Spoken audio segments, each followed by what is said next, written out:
mais uma declaração absurda do presidente do Tribunal Superior Eleitoral, ministro Alexandre de Moraes.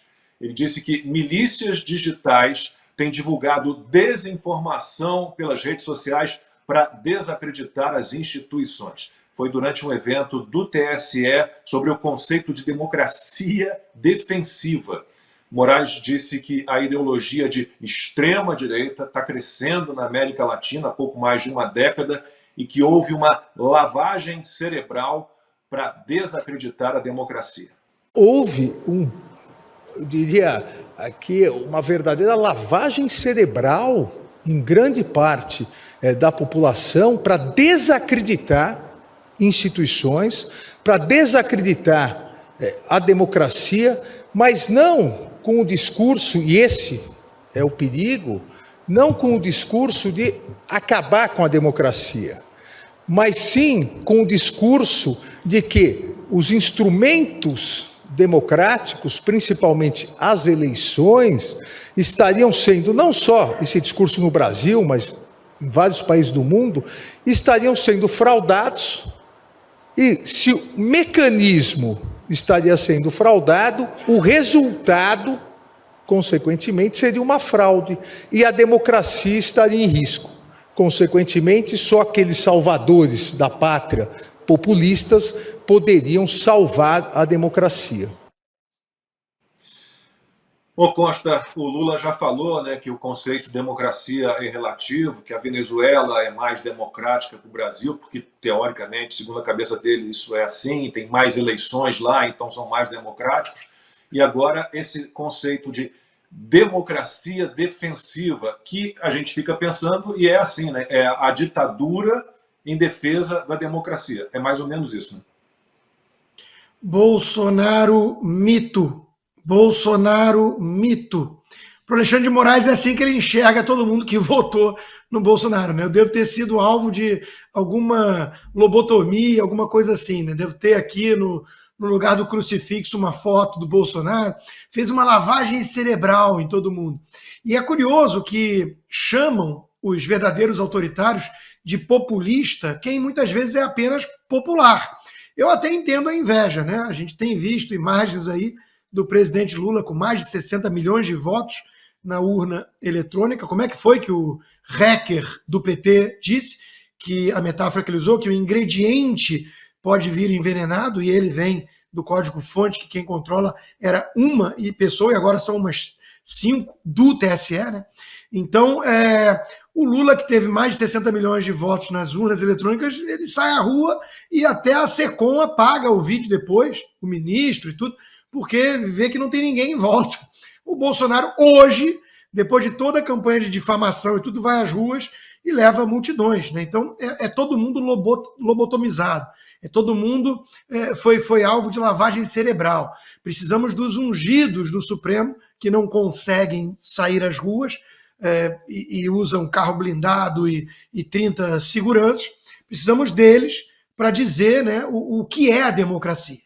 Democracia é, obviamente, estender um tapete vermelho para o Maduro, enaltecer Cuba, o regime cubano e, claro, o regime chinês. Qualquer outra coisa é extrema-direita que precisa ser combatida. Colocam o Milei, o Javier Milei, que é um libertário, no mesmo grupo de extrema-direita. Essas pessoas, falta até imaginação, não vou dizer que falta estudo, porque isso é o óbvio. Eles não têm a menor noção de como classificar o libertarianismo, eles não sabem nem o que é isso. Falar de escola austríaca com esse bando de militante disfarçado de jornalista é demais da conta. Então não estou nem cobrando o mínimo de conhecimento, mas pelo menos imaginação. Não, qualquer coisa que não seja tucanos, eles são extrema-direita, que ameaçam a democracia. Então o Milei já está nessa mesma trupe, né? A reação ao fenômeno Javier Milei na Argentina, isso depois de anos, para não dizer décadas de peronismo, kirchnerismo, destruindo o país. A turma fez o L mais cedo na Argentina. A inflação que eles estão colhendo como resultado é mais de 100%. Aí vem a turma da Globo News falar que o Milei é uma ameaça à economia argentina. Caceta! É demais! É uma brincadeira. Tratam o povo como estúpidos. E depois que eles não conseguem mais sair às ruas e não tem popularidade nenhuma, chamam qualquer um que tenha o mínimo de atenção ao que está acontecendo de ameaça à democracia pela extrema-direita. O Lacombe, quem resumiu muito bem a situação foi a jornalista de esquerda, porém séria, corajosa, Paula Schmidt. E ela disse o seguinte: esquece esquerda, direita, esquece isso. Hoje, nós temos basicamente 3 grupos. Aqueles que são canalhas, aqueles que são trouxas, enganados pelos canalhas, e aqueles que já perceberam o que está acontecendo. Né? Alguns têm coragem para falar, outros enfiam a cabeça na areia que nem avestruz. Mas só tem esses 3 grupos hoje em dia. E o advento das redes sociais fez com que cada vez mais gente saísse do grupo dos trouxas para o grupo dos indignados, revoltados, que são os que entenderam o que está acontecendo. E isso é o desespero da turma que quer a democracia de gabinete, a democracia sem povo, a democracia controlada diretamente do prédio do STF, né? Que escolhe quem vai ocupar o Palácio do Planalto. Não é assim que funciona, não, gente. Democracia precisa de povo ou muda o nome, chama de outra coisa. Mas democracia precisa combinar com o povo, com os russos. E numa democracia verdadeira, Ana, a gente não teria ministros do Supremo falando de política, né? Mesmo que fosse um discurso correto, que não é o caso, mas assim, eles precisam entender que eles não podem falar de política, eles não podem ter atuação político-partidária, e eles insistem nisso. E é um sem fim, né, de erros cometidos, de erros, coisa pior, mas nossos ministros do Supremo gostam de falar de política num tom militante, né, e contra os fatos, contra o mundo real. Mas porque não tem consequência, Lacombe. Rodrigo Pacheco não coloca o nosso instrumento constitucional para trazer, né, uma palavrinha que eu ainda...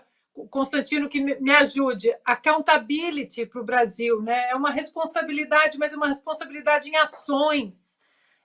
O Rodrigo Pacheco simplesmente ignorou esse papel do Senado, colocou o Senado de joelhos para uma barbárie inconstitucional, para um desordenamento jurídico que, né, assim como o Alexandre Garcia disse no seu canal, Lacombe, nosso querido mestre Augusto Nunes fala quase todo dia, décadas cobrindo política, eu nunca vi isso. Esse desordenamento, essa promiscuidade jurídica no Brasil, né, esse atentado à Constituição diariamente, desde o dia, né, 1º de janeiro de 2019, acho que até antes, né? Vamos lá no impeachment da Dilma, o presidente do Supremo Tribunal Federal, Lewandowski, ali rasgando a nossa Constituição, o artigo 42, né, e dizendo, não, acabou, né, ou 52, acabou, não, ela vai ser empichada, mas vai manter os direitos políticos. Que isso? Não existe isso.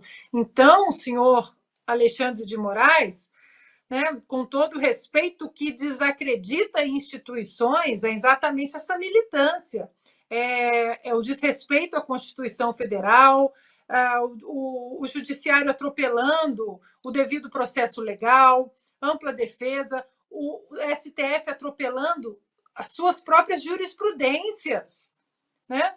Desacreditando o que já foi estabelecido como lei no Brasil.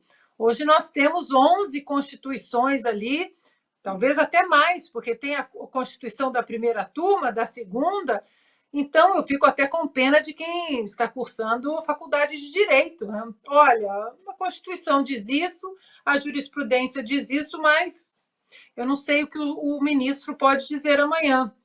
Sobre esse debate, né, que ele fala, que ele empurra aí a má utilização da democracia. A má utilização é tudo aquilo que eles não gostam atualmente. Porque fraudes em eleições, esse debate já foi trazido várias vezes por vários outros players políticos aí, né, como Simone Tebet, como Carlos Lupe, o presidente do próprio o PDT, que colocou aquela ação no TSE para tornar o presidente Bolsonaro inelegível. Ele também suspeitou das urnas eletrônicas. O próprio Flávio Dino, nós já mostramos todos esses vídeos aqui várias vezes.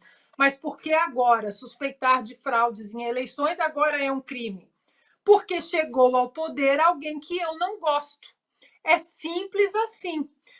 Antes de passar a bola para o Seif, Lacombe, o ministro Alexandre de Moraes, ele precisa ainda, né, já que ele gosta tanto de um microfone e de uma exposição de um holofote, ele precisa explicar ao povo brasileiro sobre as imagens da possível queda da República no aeroporto da Itália, onde estão essas imagens, ou a gente vai ficar acreditando em desenho, né, em figurinha ali do jornal O Globo, porque esse assunto de repente morreu, e a própria declaração que ele disse, agora na votação, né, para vice-presidente do STF, que ele disse que ele recebeu um voto só, que é o dele, e ele disse, se fosse no TSE seria diferente. Por que seria diferente, senhor Moraes? O senhor daria um jeitinho de vencer? Por que no TSE seria diferente? E aí, Lacombe, quero jogar uma pergunta, inclusive para o nosso querido Jorge Seif, porque nós estamos assistindo uma batida forte contra a liberdade de expressão no Brasil, inclusive feita por ministros como o Alexandre de Moraes. E, Lacombe, aqui nos Estados Unidos foi a mesma coisa. Em 2016, quando Donald Trump ganhou, a Hillary disse que as eleições foram fraudadas, o Bernie Sanders, a Kamala Harris, e nada aconteceu. Em 2020, quando Donald Trump levantou essa questão aí, Terceira Guerra Mundial, porque o advento das redes sociais, eles trazem o debate, as pessoas fazem perguntas pertinentes e chatas, que incomodam os moradores das Torres de Marfim. Queria jogar para o senador esse PL 2630, senador, o PL da mordaça, da censura. O senhor vê a possibilidade dele voltar ao plenário? Nós devemos estar atentos. Ele pode voltar para a Câmara? Qual o desenrolar aí dos bastidores em relação a esse PL da censura? Porque ele é muito perigoso. Ele vai simplesmente cessar o debate público e justo que nós precisamos ter como cidadãos. Ana, rapidinho, senador, o Constantino pediu a palavra antes da sua resposta, que tem a ver com a fala da Ana. Consta. É muito rápido, Lacombe, a pergunta é excelente, até eu quero ouvir também, claro, a resposta, mas a Ana deu uma lista aí de gente que já questionou o resultado eleitoral, faltou mencionar só dois, além de muitos outros, né? Mas dois muito importantes. O Lula, que acusou de fraude o sistema e tudo, e o PSDB, o partido que o ministro Alexandre de Moraes fez parte, foi filiado. Ele foi tucano, ele trabalhou para governos tucanos e ele foi filiado e candidato pelo PSDB. O PSDB não é que desconfiou só, não ficou só na retórica, no gogó, não. Entrou na justiça, contratou uma auditoria independente que chegou à conclusão que não era possível fazer a auditoria. Isso foi na derrota de Aécio Neves para Dilma Rousseff. Não tem tanto tempo assim. E o PSDB estava o quê? Propondo o populismo golpista, ministro Alexandre? Bom, a gente tem, se for puxar pela memória aqui, se for mostrar vídeos de pessoas defendendo o voto impresso auditável, né, tomaremos pelo menos metade do programa. Todo mundo defendia praticamente, até que houve um movimento contra a PEC do voto impresso auditável. Senador, então, em relação ao PL 2630, não nos livramos dessa ameaça. Houve um movimento contrário naquela tentativa de votar esse projeto, né? Vencemos, as pessoas de bem, as pessoas sérias, comprometidas com a liberdade, essa gente toda venceu, mas esse PL 2630 ainda está aí pairando como ameaça. Lacombe, Ana, consta, esse PL foi fatiado, ele foi fatiado e está indo aos pedaços para votação. Algumas partes, né, não sei se vocês já leram todo o PL, algumas questões são importantes para o Brasil. Regulamentação é importante. No entanto, eles colocaram um projeto muito robusto e que tinha realmente ali questões de mordaça, questão que feriam de morte o artigo 5º e diversos seus incisos, que fala de liberdade de expressão, e também o artigo 220 da Constituição Federal. Então, ele vai ser votado em partes agora. E, Ana, sobre estar de olho, vocês têm que estar de olho em cada passo nosso 24 horas por dia. Primeiro, que vocês nos pagam. Segundo, que, infelizmente, o ardil, os esquemas, os interesses estão o tempo todo aqui em Brasília sendo discutidos. E quem pode frear isso, e vocês não sabem o poder que vocês têm, é realmente a pressão popular. Seja enviando e-mails, seja ligando para o seu deputado, para o seu senador, seja vindo para Brasília, ou seja fazendo manifestações pacíficas. Então, o PL 2630 está fatiado e será votado por tema dentro da Câmara, em seguida vem para o Senado. Sobre o ministro Alexandre de Moraes, eu discordo dele. Não foi uma lavagem cerebral, ministro. O ódio de vocês e o ódio da esquerda de Bolsonaro é que pessoas como eu, que tinha faculdade, que tinha estudado, achava que Aécio Neves, que Geraldo Alckmin, que PSDB era direita. Nós não tínhamos sequer um conceito do que era direita e esquerda antes de Jair Messias Bolsonaro. E tem uma triste notícia para dar para o senhor, ministro, e para a Suprema Corte e para a esquerda doente do nosso Brasil. Foguete não tem ré. O povo acordou. O povo sabe quem são vocês. O povo sabe quem é cada um de nós. O povo acompanha a Hora do Brasil. O povo não liga mais na Globo. O povo vê 4x4. O povo nos acompanha nas redes sociais, acompanha como nós votamos. Então, o que o Bolsonaro fez de melhor no Brasil, Ana, Lacombe e Consta, não foi Pix, não foi transposição de Rio São Francisco, não foram estradas, não foi nada disso. A melhor coisa que o Bolsonaro fez por cada um de nós brasileiros e o Brasil enquanto nação foi nos dar esse interesse pela política, esse interesse que desperta, esse interesse que engaja, esse interesse que faz vocês, cidadãos comuns, trabalhadores, trabalhadoras, donas de casa de todo o Brasil, acompanharem política e pressionarem. E isso vocês não têm perdão. Jamais o establishment vai perdoar Bolsonaro por esse despertar político e patriótico, pelo amor à bandeira, pelo cantar o hino nacional e rolar uma lágrima nos olhos. E não tem jeito, eles podem fazer o que quiser. E sobre extrema-direita, Ana Paula Henkel, se defender a pátria, se defender a vida desde a concepção, no ventre materno, se defender a sociedade contra drogas, se defender a família tradicional, se defender que não existe identidade de gênero, é macho ou fêmea, e fora disso não há gênero, se isso tudo é ser extrema-direita, então eu sou réu confesso, eu sou extrema-direita, viu?